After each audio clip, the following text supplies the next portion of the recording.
Hey girls. Hey, where you guys going? Oh, here's a minute. Come on, let's go. Okay, let's go.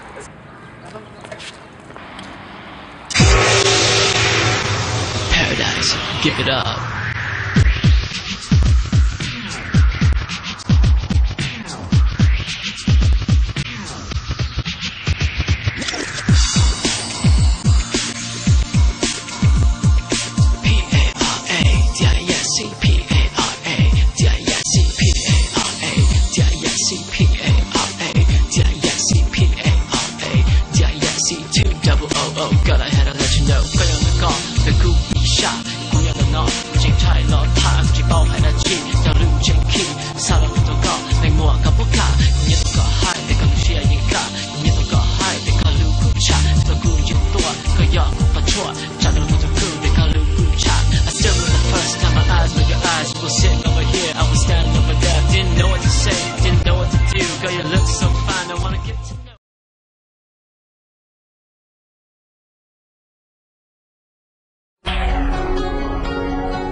California, no mucho con Minnesota.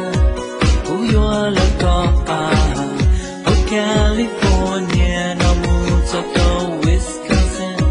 Uyo tuần chỉ có đi coi yaku, Neng Lo xia.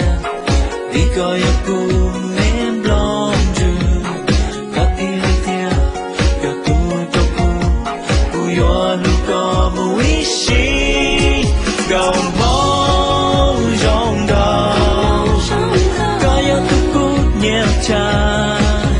Go mong gì hư, có tí lấy tiền do thức cút hư.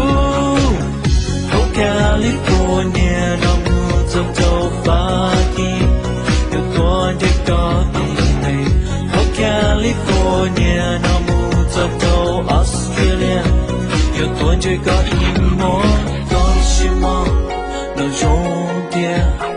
Có tí nhiều xìa giá chi mù, có tí lên tia, yêu tu cũng do. Có chỉ tàu yêu bỏ có, gầu mong rong gầu. Có yêu thức cú nhẹ chàng, gầu mong gì hư. Có tí lên tia.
Baby, yeah. We back with another hit. That's right, man.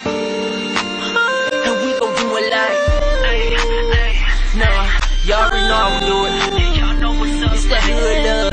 It's that hood thing, baby. Come on, come and rock with us, baby. 거울을 굳힌 여사, 자꾸 산산한 진리를 나.